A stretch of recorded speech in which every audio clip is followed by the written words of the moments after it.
Hi, I'm Bob Endelman, and I lived in Council Bluffs. Our home was at 31 North 7th Street. It was like a Jewish block. I remember there were the Diamonds and the Krauses and the Gittles and the Richards and Harry Cohn and us. And by the way, Harry Cohn was Patty's grandparents. And we had a good life there on that block. It was more like Bagel is here then. And our shul was right around the corner of there. And they had a fire once. And my mother was one of the ladies that went in and saved the Torahs. She was with a group of ladies. And I went to high school. I went to grade school at Washington. And then I went to junior grade school at Bloomer High, it was called, and then on to Ale High, where I graduated from, and played football and basketball and track. And I had a scholarship then to go to Iowa City, which we went to. I went down for spring training, and then I got a phone call. My dad had a bad heart attack, so I had to come home and run his business. My dad had a bar and restaurant at that time, and that too was like a Jewish block. I remember in that block there was Sam Sachs had a grocery store, Sam Gross had a jobbing company, and then it worked down to there was a clothing store by Kramer's, and then it worked down to the Iowa Clothes Shop, which was Patty's grandparents. And so so I had to come back and work in my dad's store because there was no one to run it. So then I just stayed there for a while. Bob, tell me when you were born. Oh, I was born July 25th, 1916, at the Mercy Hospital in Council Bluffs. And, Happen to remember the doctor's name? Doc was Dr. Hennessy, I remember. And by the way, we lived in our house. I lived there till we got out of the service, and then we did. Tell me about that house you lived in.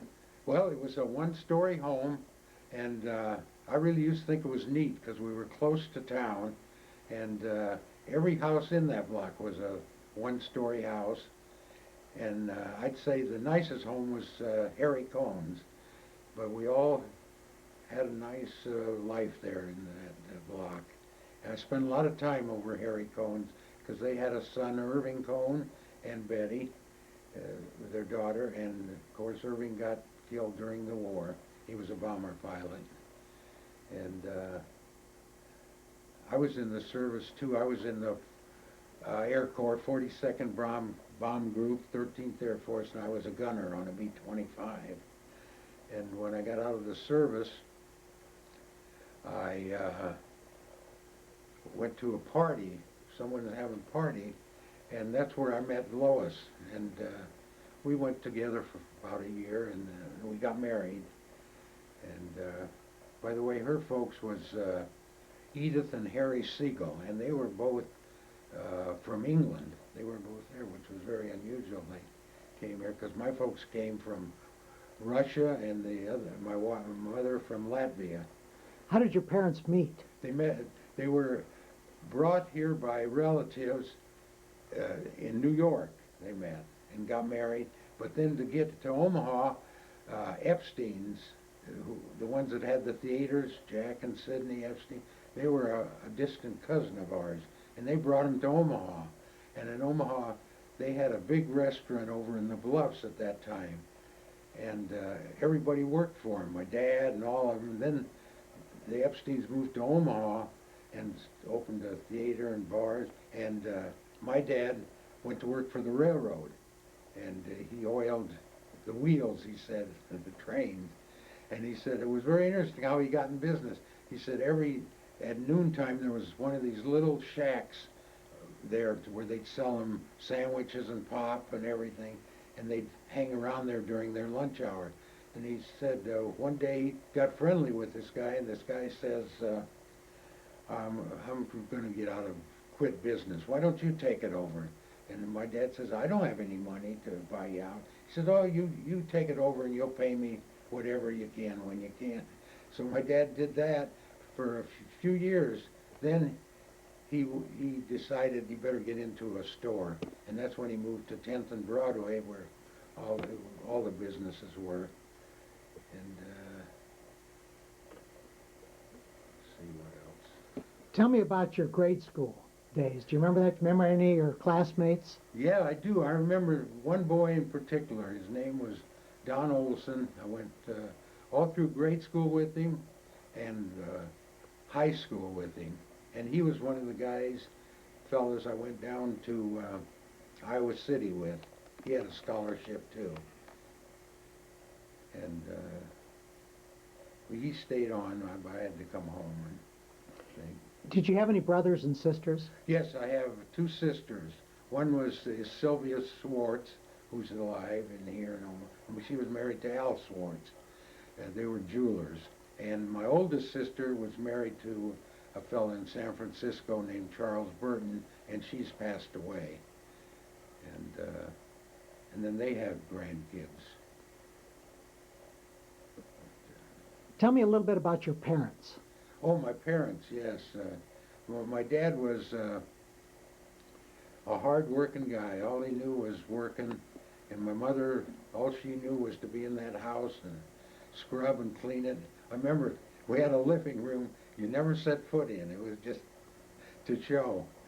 But we had a great life. Can you remember some of the Jewish holidays?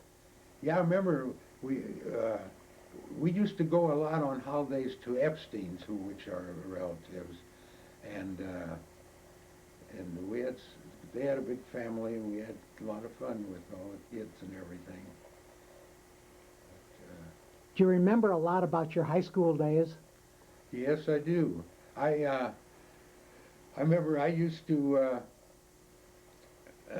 in my journalism class I used to write a column, and it was called Endelmania, I remember. And I was always into that part of it. What kind of stories did you write about? Mostly it was a joke column. You know, you'd pick a certain person and build something around them all the time. And in fact, that was the only subject I got A in. And of course I got A in another subject because it was my coach that taught that class. But I had a fellow there too that Don Olson and I went all through school with there in high school, and we played ball together and everything. I want to hear about your athletic career in high school. Well, I was a fullback on the football team, and I remember my mother, boy, she gets scared. I was going to teams again because she said, you can get a very good target there. And of course, they never went to game. I remember one day on Thanksgiving we had a game, and out of the stands I saw my dad sitting there. I couldn't believe it. And by the way, we won that game, so I was happy. And basketball, we used to get a lot of trips because we were in the tournament all the time at there, and it was fun doing that, having trips. And then I was a 440-yard man in track, and I used to do a lot of running. And we won some track meets, and we only won about half our football games, though. And our arch rival was Thomas Jefferson there, and that was an annual game every Thanksgiving. I remember one Thanksgiving it snowed and snowed, and we had to play in that snow, and then got icy, and I remember I had to take a shower with the clothes on. It was so bad, you couldn't get it off. And that was about all I did in the athletics there. What did you do in basketball? I was center in basketball. You know, that's funny. I was 6 foot tall, and in those days, that was a tall guy. In fact, I can remember you hear somebody on the sideline sitting at the basketball game saying, "That's the tallest Jew I ever saw." They used to think of them as little short guys. And but now, God, you could fit a 6-footer wouldn't even be up to their elbow. The basketball players today. In fact, my grandson Tony is 6'7". He's quite a tall guy. And that's Randy's son. By the way, Randy is married to Penny. She was a Krasny girl, Chris Krasny's daughter. And my daughter, Sue, was married to Ken Trediak, but he passed away at age 30, which was very sad. And she'd remarried an attorney in Kansas City, Paul Blackman. And my youngest son, Mike, he's married and has one child. And altogether I have, let's see, got 8 grandchildren and 2 great-grandchildren. My daughter in Kansas City has one of her sons went to Israel for one of those deals, and he liked it so well he never come home. He stayed in Israel. He loves it, and he married a girl from Israel. And my daughter did go over there to the wedding, and now they have a son. And she told me she's going back there in July to see him, and so they keep pretty active. And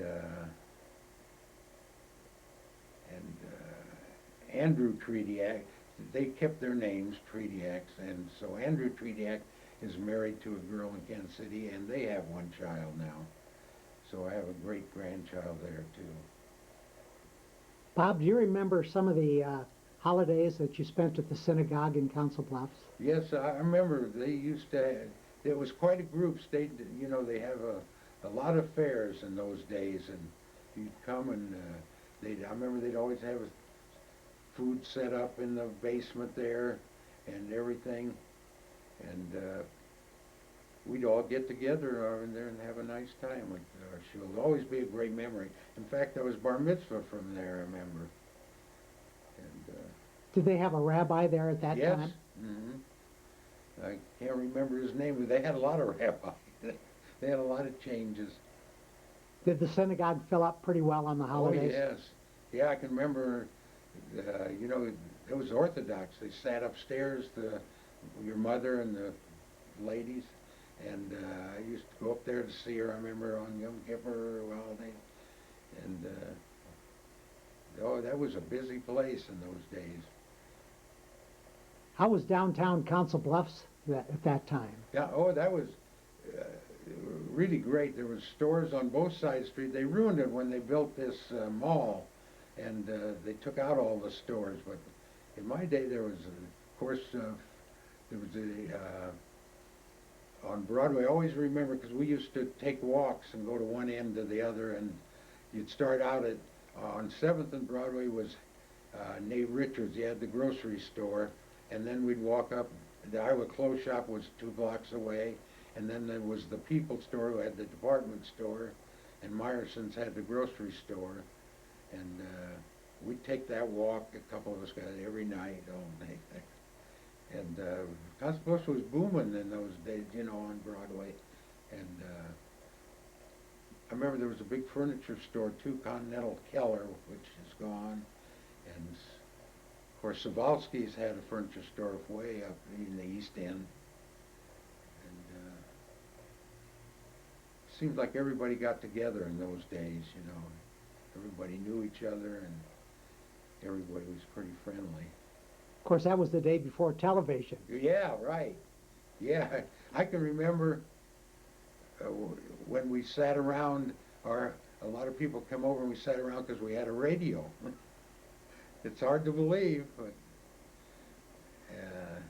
what was a holiday dinner like at your home? oh, that was well. We never had too much of a family, but us 3 kids and my folks, we'd have a dinner, and they'd usually call in a neighbor, like Diamonds. They'd come over, and they'd have everything you could think of, And I remember the strudel she used to make. Boy, I wish we kept the recipe. She made a nice strudel, Did your mother help out in the store? No, my dad wouldn't let her because it was drunks, you know. No, she never went near the store. Did you get to spend any time there? Oh, I did, because when my dad had his heart attack, then I ran it till I got up till I had to go in the service. I operated that. And that's when I said, this is one business I never want to go in. If I get out of this Army in a good shape, I'll never go back to the bar business. But I did end up being a liquor salesman, which I worked for a Minneapolis outfit called Ed Phillips and Sons out of Minneapolis. I worked for them 33 years, retired from them, and had a good life. When did you and Lois marry? We married in 1945. Right after you got out of the right, I service? got out of service. Yeah,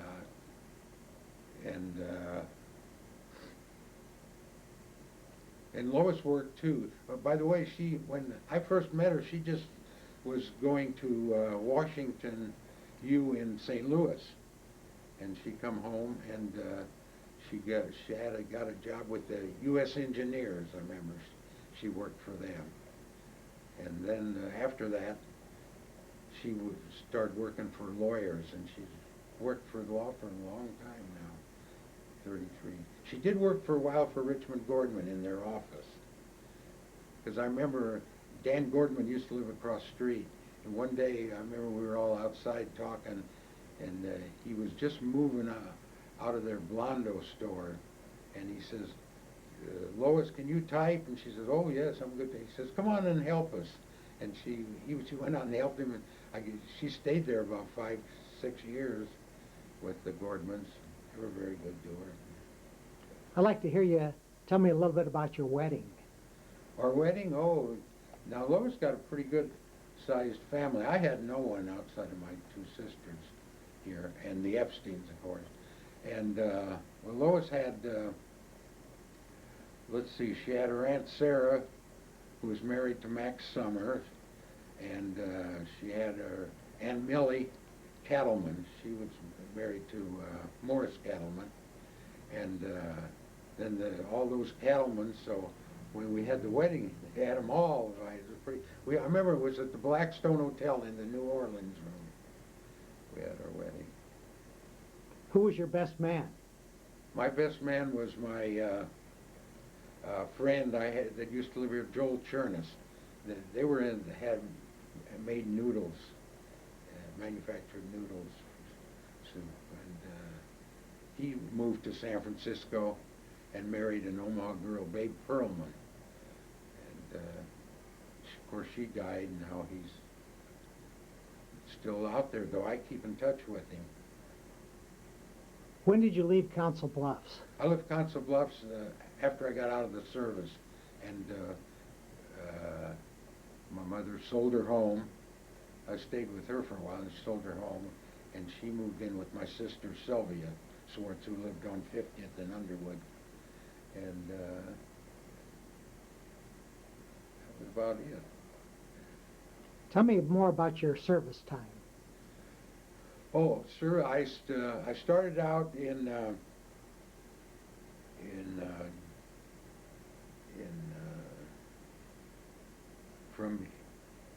from here they sent me to Clearwater, Florida, for basic training with the Air Corps, and from there I got further training. They sent me to California. And I was there for about a year, and then one day we get orders. I went to course in my school, gunnery school, in Las Vegas, and then one day we get orders to report to go overseas, and so I went from San Francisco directly over to, we landed in went on a boat out of San Francisco, and we landed in New Caledonia. And from New Caledonia, I was sent to Guadalcanal, where they made up our outfit, the 42nd Bomb Group, and I got my assignment I remember the plane was called Beautiful Baby, and you know they all had all the planes with different uh, logos on them, and ours was Beautiful Baby. I remember, and they had a picture of a gorgeous gal on the nose of it, and from there, then I got to see start. We were flying over Guadalcanal to protect the Marines. They were taking part of Guadalcanal then, and we saw some action then. And from there, we bombed that part of it. So they made enough to make an airstrip, and then the Army came in and took over the airstrip, and our job was finished there. So we moved on to Bougainville Island, and from Bougainville we were protecting a Navy aircraft. They had a cove there where there was destroyers, and we would be their coverage. Then from there we moved around quite a bit. Then we went from Bougainville to Fiji Island, and then we went to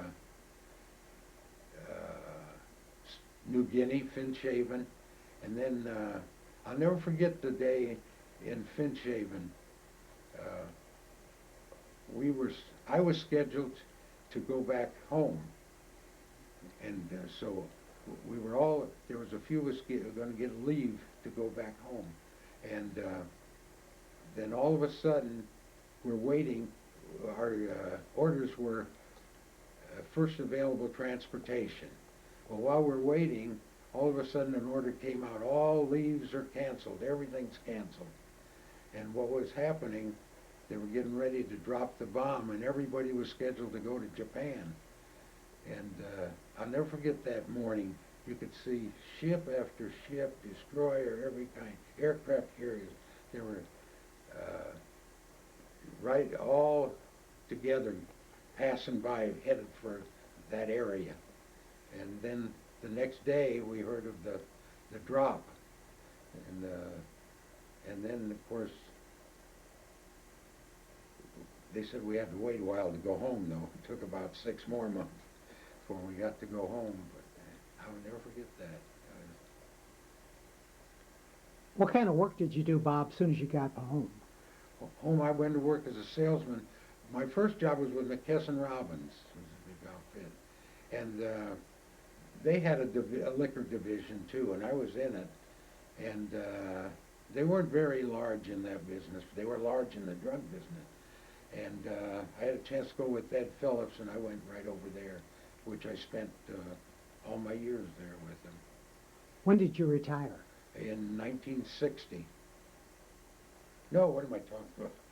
1980. 60 is when we bought our house. In 1980, I retired.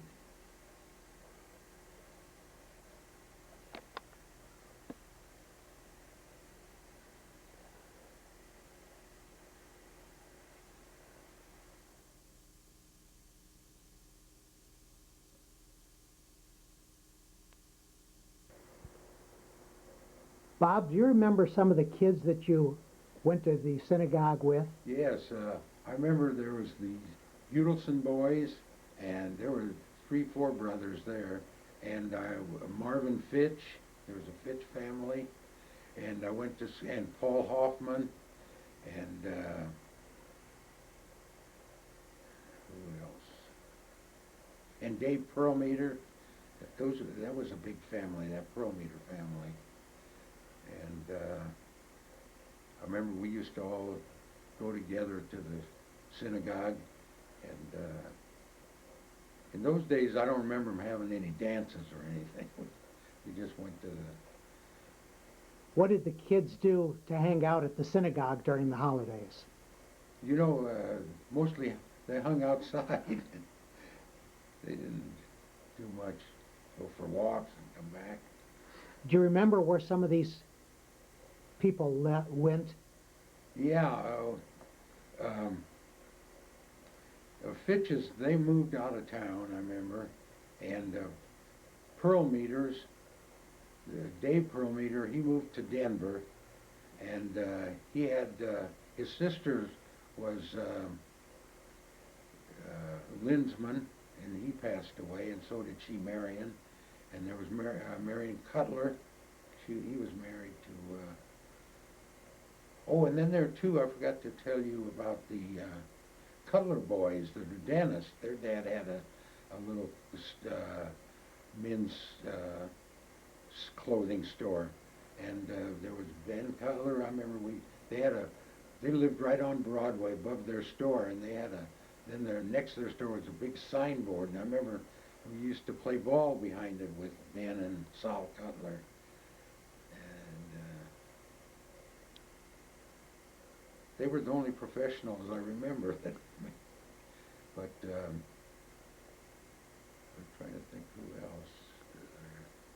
Were the Telpner family, were they Yes, there at the time? That's right. The Telpners, Cupie, I remember real well, and Maynard, of course, he became mayor there, and they were a real nice family. And I knew their folks real well. And the Meyersons too were Leo Meyerson. He had a brother Yale who passed away, and of course I went to school with June and Pearl Meyerson, and I kind of had a crush on June, I remember, in those days. And I remember too, Leo Meyerson was a ham operator, and that was a kind of a rare thing in those days. And we used to go up to June's house, and Leo was her brother, and he'd be on his ham operating his radio, and he'd let me talk to somebody overseas. I thought that was the greatest thing. He'd connect you in. It was really neat.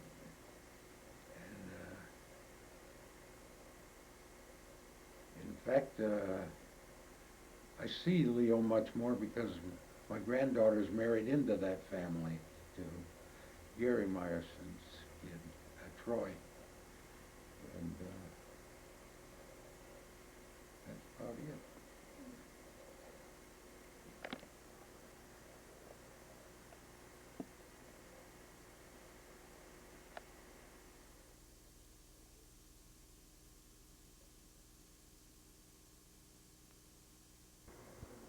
Bob, what about the London family? Oh yes, I went to school with one of the boys, and Leslie. I went to school with London, and that was a hangout after school because of all the sisters he had. Remember, there's June and Edith. Edith was the oldest, and there's can't remember all the now, but we used to hang out there all the time, and Leslie had a brother Nate too, and there was one other brother they had.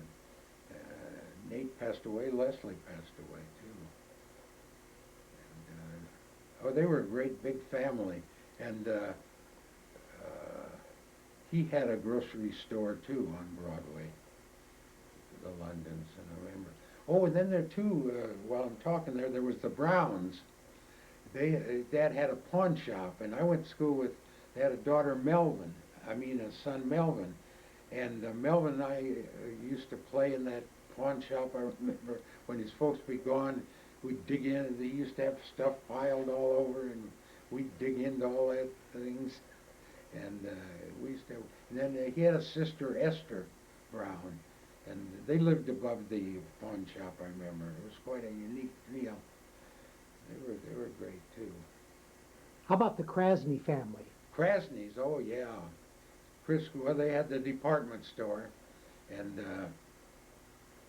in fact, Meyerson's, Bernstein's had the hardware department, and Meyerson's had the grocery, and Krasny's had the clothing. And when I was going to high school, I used to work at the People's Store on Saturdays, putting up orders. I never will forget, too, Sam Meyerson and Herman Meyerson at that time owned it. And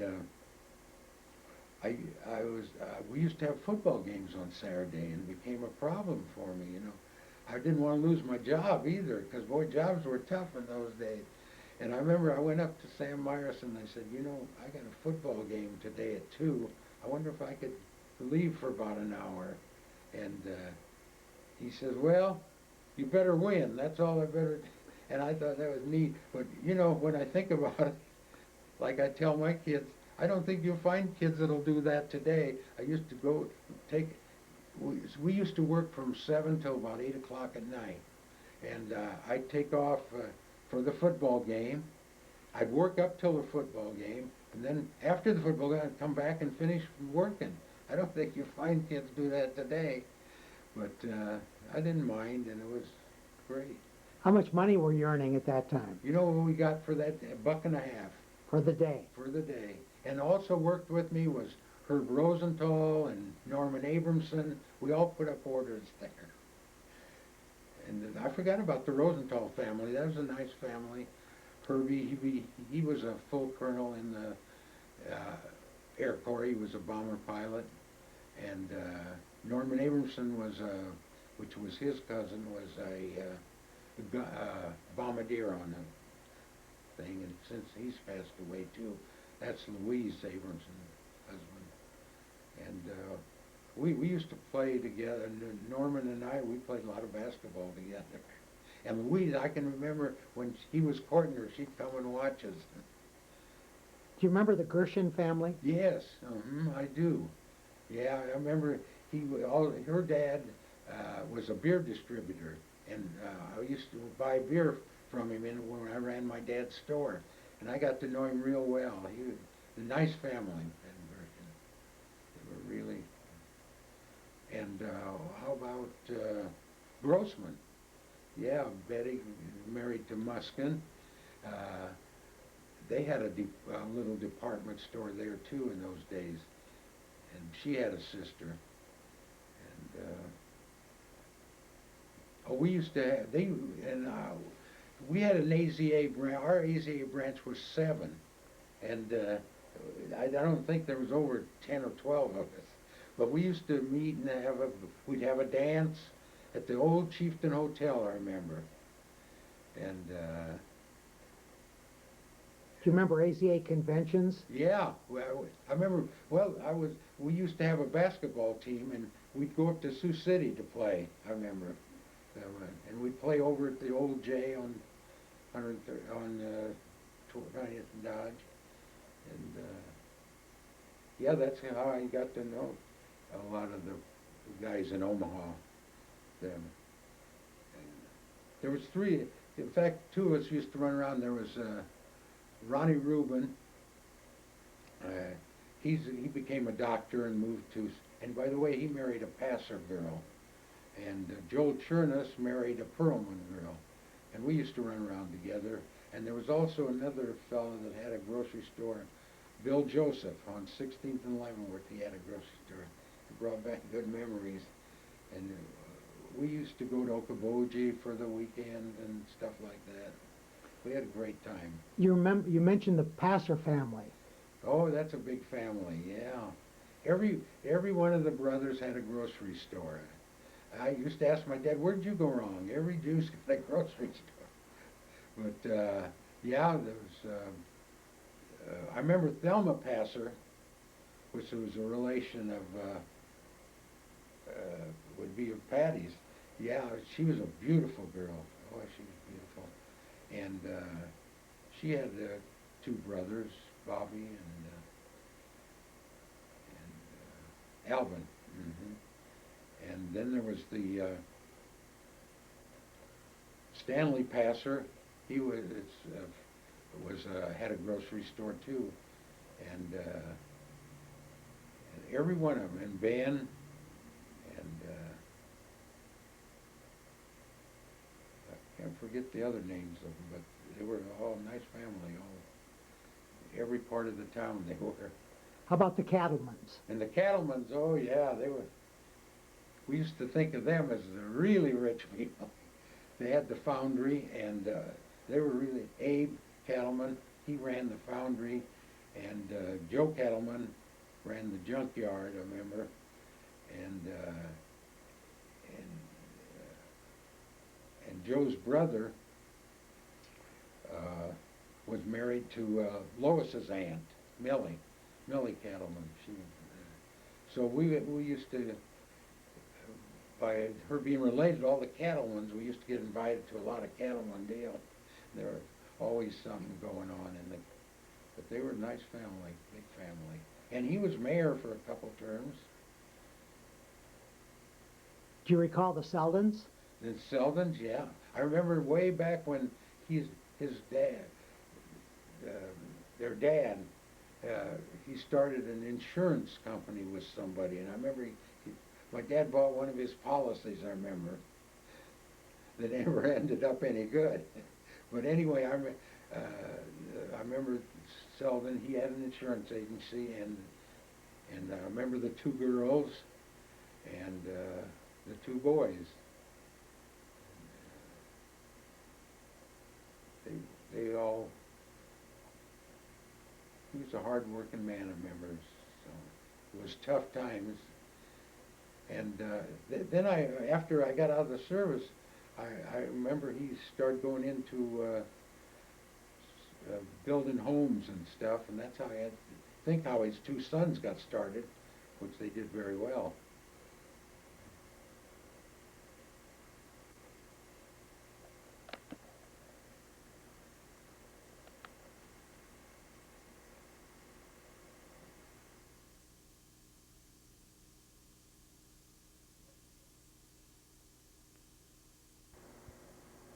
Yeah, our street in Council Bluffs that we lived on wasn't a busy street, so we used to play a lot of ball out in there.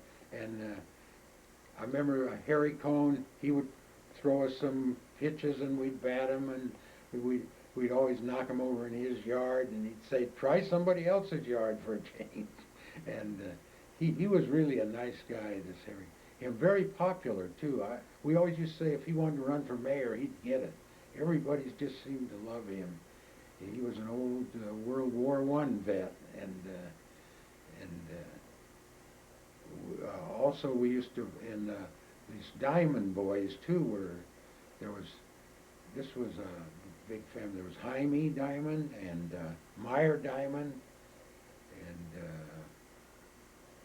and then they had a daughter too, Shirley. She married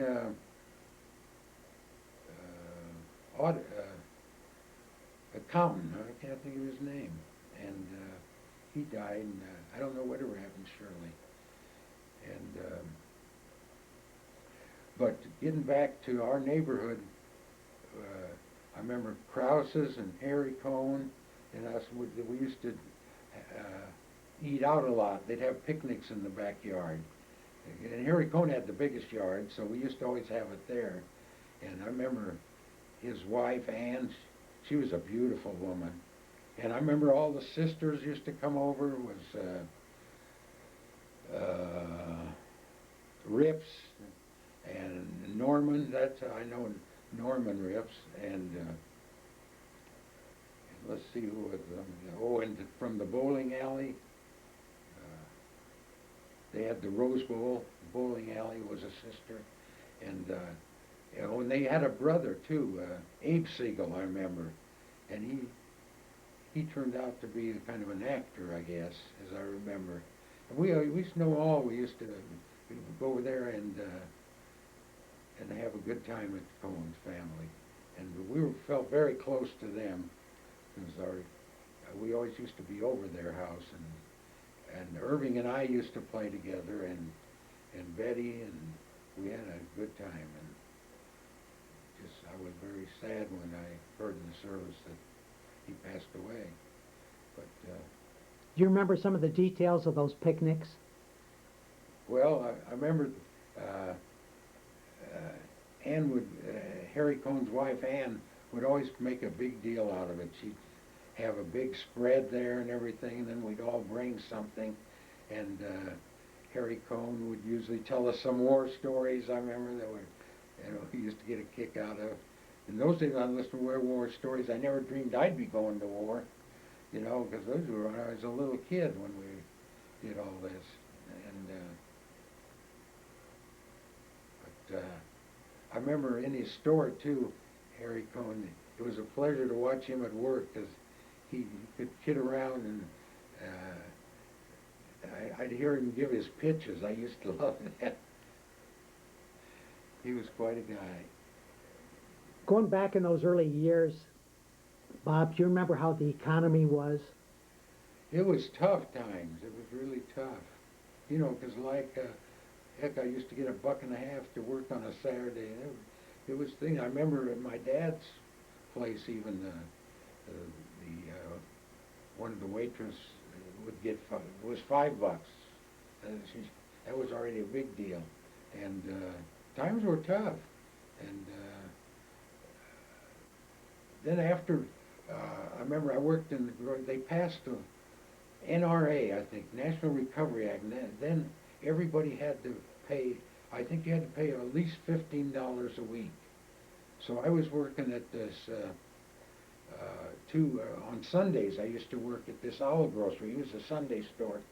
And I remember we used to get and then the hourly wage, there was a government act on, and I remember I used to work for him too, and I used to get $2. Now he had to pay us 4.25. Oh, I remember that was a big deal to him. They start cutting your hours and everything. But no, those were tough times. But like I say, we didn't know any better, so we had a good time and enjoyed it. You mentioned the Foxes earlier. Oh yeah, there was a Fox family. Harold Fox lives in Omaha, but he had a brother. He had two brothers, Lester, and I forget the other name. Was married to I can't remember. But they had his dad had an auto parts business, and I remember it was right across the street from my dad. And then right across the street from that was Udelson's, I remember. And those were a bunch of boys, too. And Jerry was the one I went to school with. And there was Milton and Coleman.